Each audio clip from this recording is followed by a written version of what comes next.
Finding ways to release any guilt you feel can seem like an impossibility. So let's walk together and I'll show you some steps that may help you begin this process for yourself.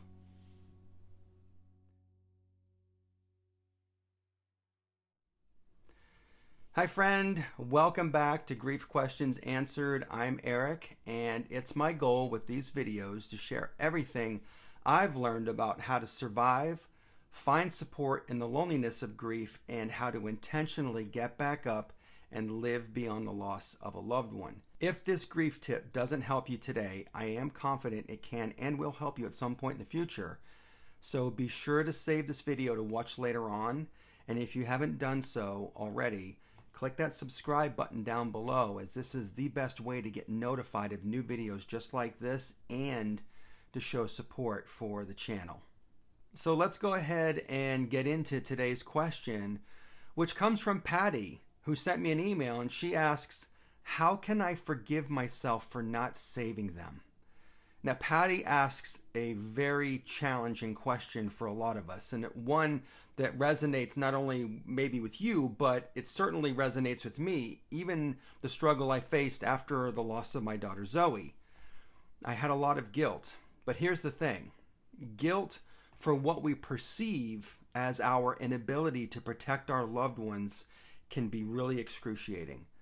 And the guilt intensifies the feelings of the already tough journey of grief. And it's like, it's not as though we already don't have enough to deal with the grief. Now we pile guilt on top of it. Now, my personal experience taught me that releasing this guilt took some time, because I was actually slowing myself down by being unable to get past this facet of the grief journey.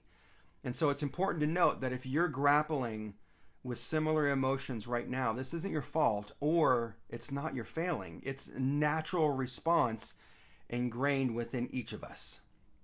And guilt is a very complex emotion, and so I'm going to approach Patty's question in a way to keep this video short, because a few weeks ago I posed a similar question in my Let's Walk Together Facebook group, and I received some very thought-provoking responses, and so I plan to dedicate a longer video next week to go deeper into this topic of guilt. But for now, I'd like you to remember or write down these 3 steps for letting go of guilt: awareness, acceptance, and action. Now, the initial A stands for awareness. When you become conscious of your guilt, it's actually less about admitting fault and more about realizing that your guilt is signaling you to take a different action to resolve it. Being aware involves recognizing the presence of the guilt without passing judgment as much as possible, especially on those thoughts. When my guilt about Zoe surfaced, I'd actually experienced physical pain in my gut, racing thoughts, and it often led to crying for hours. And by recognizing this, I learned to acknowledge these thoughts as being just that, thoughts. Now, the hard part was not judging them. However, this awareness served as a segue to the next phase of the guilt release, which is called acceptance. Now, acceptance isn't about agreeing with the negative and painful thoughts, but about challenging them and subsequently shifting your mindset slightly. And for me, initially, I'd actually agree with these negative thoughts, and they resulted in that extended periods of crying that I was telling you about. But as I began to confront those thoughts and reshape my outlook, a lot changed. For instance, understanding that I did the best I could for Zoe at the time and I couldn't foresee her passing, the transition to the last facet of guilt release, taking proactive steps, becomes clearer.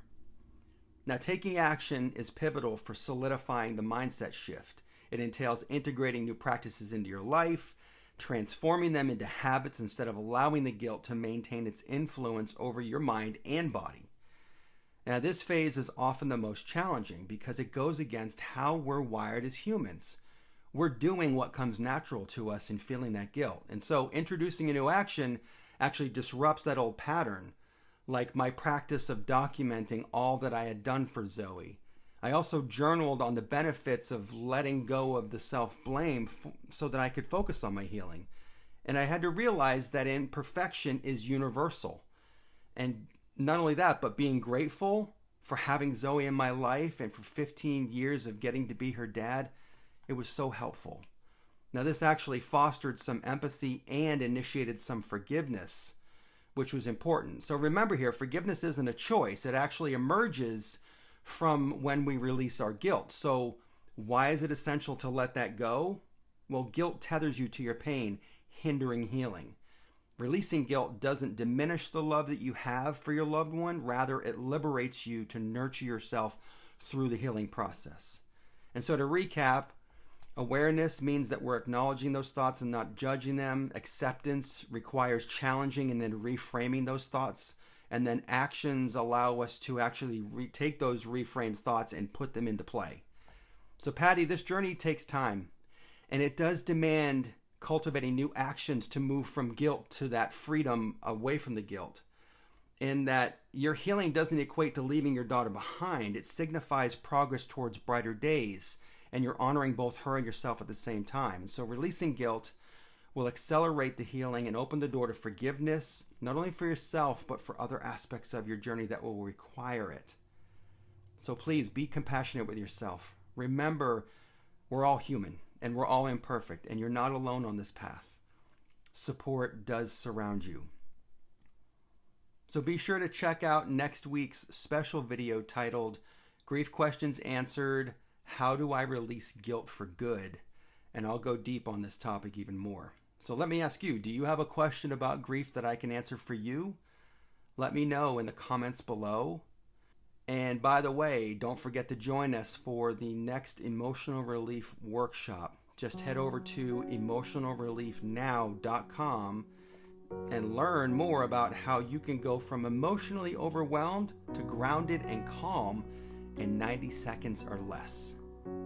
Also, don't forget to click subscribe down below. Let's walk together, and I'll see you in next week's video.